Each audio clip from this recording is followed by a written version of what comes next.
मान्यवर नरेंद्र मोदी सरकार 2004 में भाजपा के नेतृत्व में एनडीए की सरकार बनी और ये 10 साल का कालखंड इस देश के गरीबों के लिए जब भी देश का इतिहास लिखा जाएगा स्वर्णिम अक्षर से लिखा जाएगा। एक 10 साल के समय के अंदर ही इस देश के गरीब को घर देने का काम हुआ,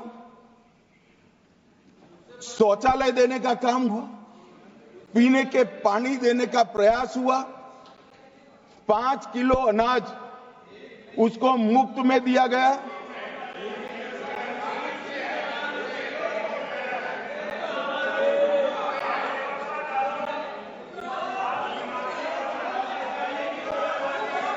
मान्यवर इनको सुनना है तो मैं जवाब देने के लिए तैयार हूं। तो दीजिए। मान्यवर इनको घर में गैस देने का काम हुआ, 5 लाख तक का आयु दवाइयों का पूरा खर्च माफ कर दिया गया और मान्यवर उनके घर में बिजली भी पहुंचाई। अब आप लोग कह रहे 10 ही साल में हुआ। मैं आपको बताना चाहता हूं नरेंद्र मोदी जी आने के पहले 75 साल में 12 करोड़ गैस के सिलेंडर गरीबों के नहीं, अर्बन एरिया के गरीबों के बहुत छोटी सी संख्या थी और नरेंद्र मोदी जी ने 10 साल में 12 करोड़ बांटे। शौचालय की संख्या भी आपके 75 साल से कई गुना ज्यादा है। घर बनाने की संख्या भी आपके 75 साल से कई गुना ज्यादा है और मान्यवर उसकी दवाई का कोई व्यवस्था नहीं था।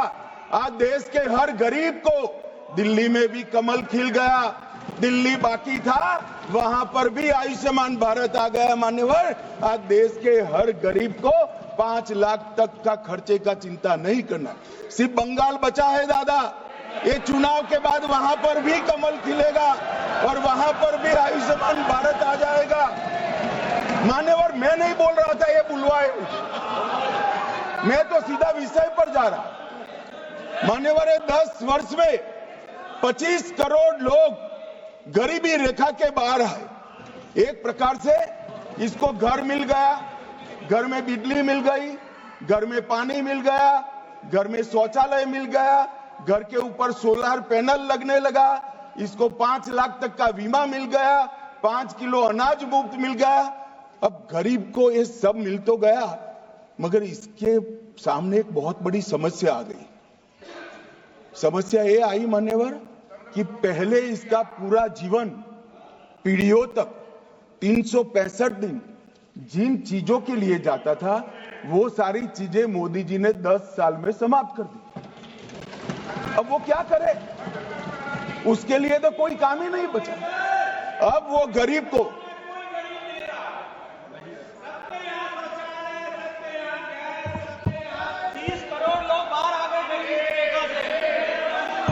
मान्यवर इनकी बात सही है।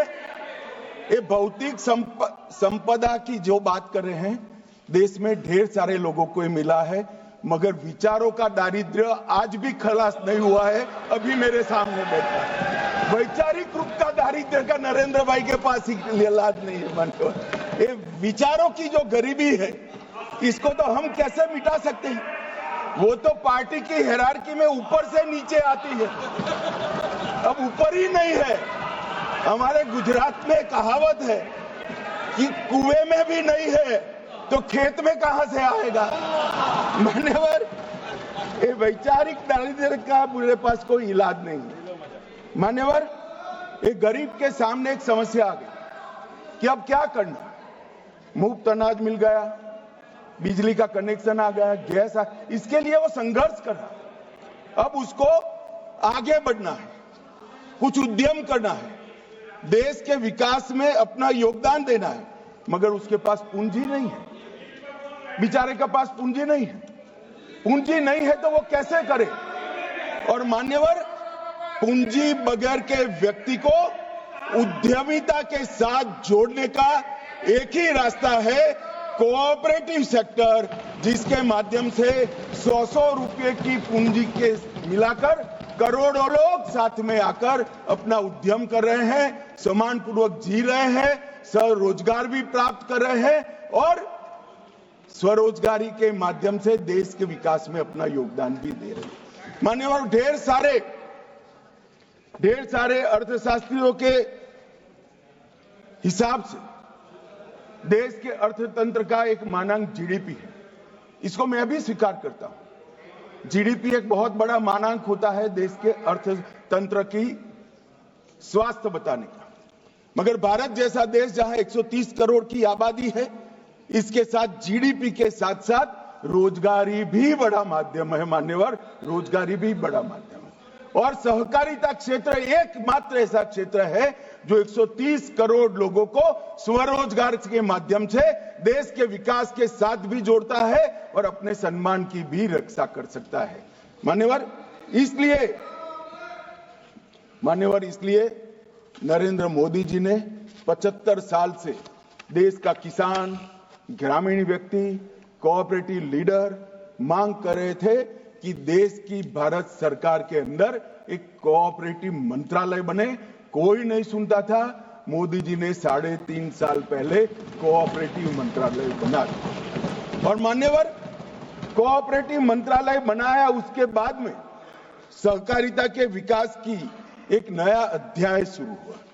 मान्यवर, कोऑपरेटिव मंत्रालय बनाने के बाद देश की 8 लाख सहकारी समितियां हैं, 30 करोड़ लोग इसके सदस्य बने हैं।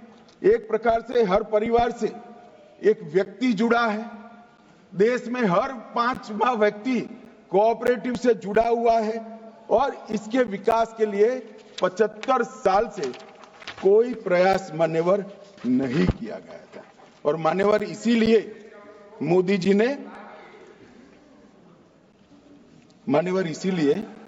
मोदी जी ने कोऑपरेटिव मंत्रालय की स्थापना की। और इसके बाद क्या हुआ मान्यवर, 3.5 साल के अंदर कोऑपरेटिव मंत्रालय ने ढेर सारा काम किया है। 75 साल से देश के सहकारिता आंदोलन चलते पूरे देश भर में एक प्रकार से सिमेट्रिक आंदोलन नहीं रहा। विसंगतियां हुई। पश्चिम में अच्छा चल रहा था, दक्षिण में अच्छा चल रहा था, मध्य में मध्यम प्रकार का था, उत्तर में निर्बल हो गया, पूर्व में थोड़ा निर्बल हो गया। देश भर में असमान सहकारिता का आंदोलन चल रहा था और इसका विकास करना है तो सबसे पहले गैप्स ढूंढने पड़ेंगे। गैप्स कैसे ढूंढेंगे? कोई डेटाबेस ही नहीं था क्योंकि सहकारिता राज्य का विषय है, तो गैप्स कैसे ढूंढेंगे? हमने सबसे पहला काम किया, सभी राज्य सरकारों को साथ में रखकर सहकारिता का डेटाबेस तैयार किया और मान्यवर 2.5 साल में सहकारिता का पूरा डेटाबेस बन चुका है। मान्यवर, आज हमारे डेटाबेस की साइट पर कोई चला जाए और बिहार के नक्शे पर उंगली रखे तो बिहार में टोटल कितनी कोऑपरेटिव है, डेयरी कोऑपरेटिव कितना है, पैक्स कितना है, मार्केटिंग की कितनी है, मत्स्य कितनी, हाउसिंग की, ये सारी चीजें मिलेगी। फिर बिहार के दरभंगा जिले में जाएगा, वहां उंगली रखेगा तो वहां का मिल जाएगा। फिर एक गांव का जाएगा तो गांव का भी मिलेगा।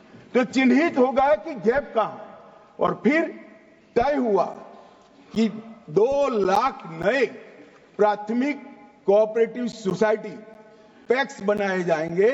इसके बाद देश में एक भी पंचायत ऐसी नहीं होगी जहां पैक्स नहीं हो। और इस बात का भी अध्ययन किया गया कि पैक्स पहले भी बने थे, बंद क्यों हो गए?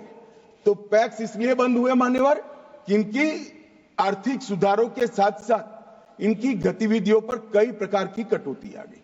पहले पैक्स डिपॉजिट लेते थे, अब डिपॉजिट लेने में मनाही आ गई।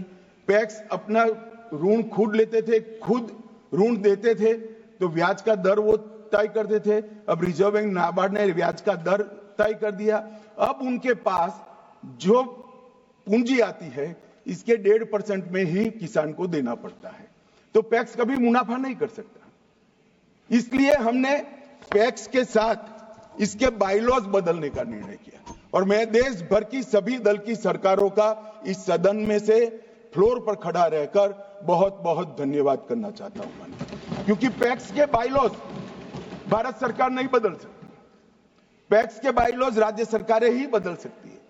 मैंने सभी राज्यों के मुख्यमंत्रियों से बात किया, मॉडल पैक्स के बाइलॉज भेजे, और मुझे आनंद है कि कश्मीर से कन्याकुमारी और नॉर्थ ईस्ट से लेकर द्वारका तक पूरे देश ने बाइलॉज एक्सेप्ट किए और सभी बाइलॉज बदल। माननीय बाइलॉज बदलकर हमने क्या किया, 25 से ज्यादा आर्थिक कार्यकलाप पैक्स के साथ जुड़े, इसके अंदर चुनाव की पद्धति जुड़ी और इसके अंदर एक कॉमन अकाउंटिंग सॉफ्टवेयर डाला जो देश की सभी भाषाओं में बना हुआ है। माननीय हमने पैक्स लघु मध्यम और दीर्घ अवधि के कृषि ऋण देता है, उन्नत अब बीजों का भी वितरण कर पाएगा, फल सब्जियों का उत्पादन कर पाएगा, मधुमक्खी पालन कर पाएगा, पैक्स मत्स्य सोसाइटी भी होगी, पैक्स डेयरी भी होगा, पैक्स रेशम उत्पादन के साथ भी जुड़ेगा, पैक्स कॉमन सर्विस सेंटर भी होगा।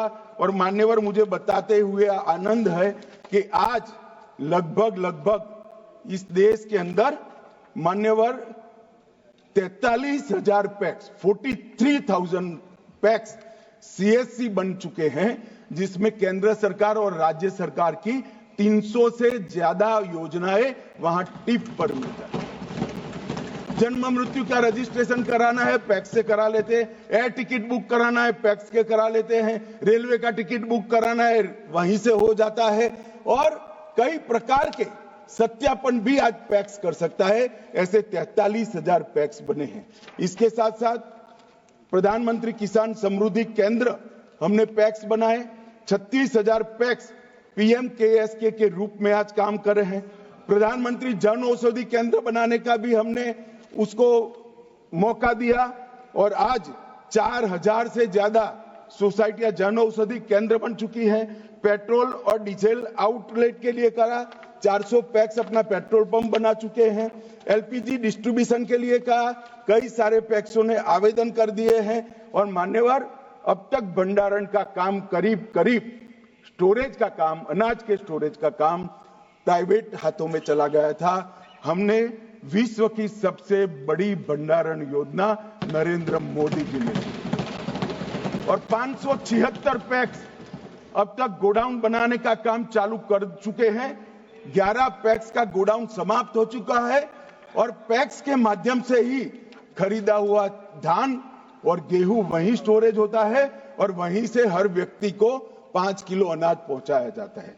मान्यवर, और हमने ये सब बिजनेस करने के लिए, ये सब काम करने के लिए कंप्यूटराइज एक सॉफ्टवेयर दिया। भारत सरकार ने 2516 करोड़ रुपया परिव्यय कर देश की 67,000 पैक्स को कंप्यूटर भी दिया, सॉफ्टवेयर भी दिया और खर्चा कर लेगेसी डेटा का